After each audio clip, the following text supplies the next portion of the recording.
কাবা ঘরের গেলাফ ধরে কানলেও আপনি আমাকে যে মিথ্যা অপবাদটা দিয়েছেন এটা মাফ হবে না যতক্ষণ না আমি মাফ করছি। কথা কি বুঝতে পারছেন? মনে করেন আপনি আমাকে মিথ্যা একটা অপবাদ দিয়েছেন এবং ধুয়ে রেখে দিয়েছেন একদম মিথ্যা অপবাদ দিয়ে।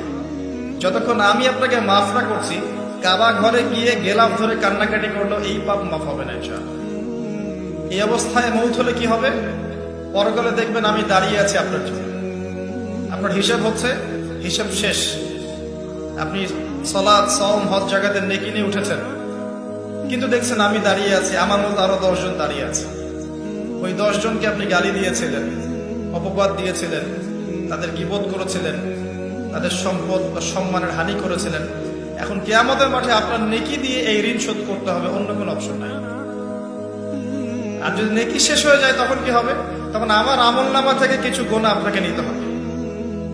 আল্লাহ পাক ন্যায় বিচারক। আল্লাহ পাক শুধু গফুর রহিম নন, আল্লাহ পাক শুধু পরম করুণাময় অসীম দয়ালুই নন, বরং তিনি হচ্ছেন ন্যায় বিচারক। ন্যায় বিচারক। একজন ধর্ষক যদি বলে যে আল্লাহ পাক তো গফুর রহিম, আল্লাহ আমাকে মাফ করে দিতে পারেন, তাহলে যাকে ধর্ষণ করলো সে তার উপর জুলুম হবে না? আল্লাহ পাক যদি ধর্ষককে মাফ করে দেন, তাহলে যাকে ধর্ষণ করা হয়েছে ওর প্রতি জুলুম হবে না? কথা বুঝতে পারছেন না?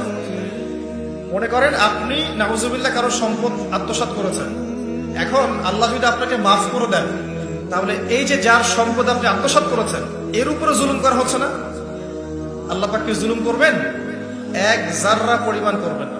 আমাদের মাঠে নেকি দিয়ে তার এই ঋণ শোধ করতে হবে, অথবা তার গুনাহ আপনার কাঁধে নিয়ে জাহান্নামের পথে যেতেও হতে পারে। আল্লাহ পাক হেফাজত। এই জন্য সবসময় সতর্ক থাকবেন আপনার যারা যেন মানুষের হক নষ্ট না হয়। মানুষ আপনাকে গালি দেখ, থাপ্পড় মারুক, জমি আত্মসাৎ করে ফেলুক, হক নষ্ট করুক, কি করে করুক, আপনি তারটা করতে যায় না। যারা করছে আপনি লাভবান। আপনি কেমন করে লাভবান? আপনি অসংখ্য নেকি পাচ্ছেন, আপনি জানছেন না।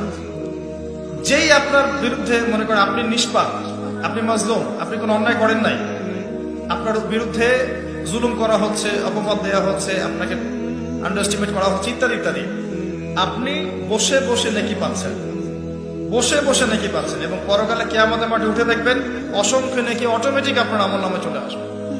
তখন তারা আফসোস করবে দুনিয়াতে এই কাজগুলো না করে ভালো কিছু করলে ভালো হতো।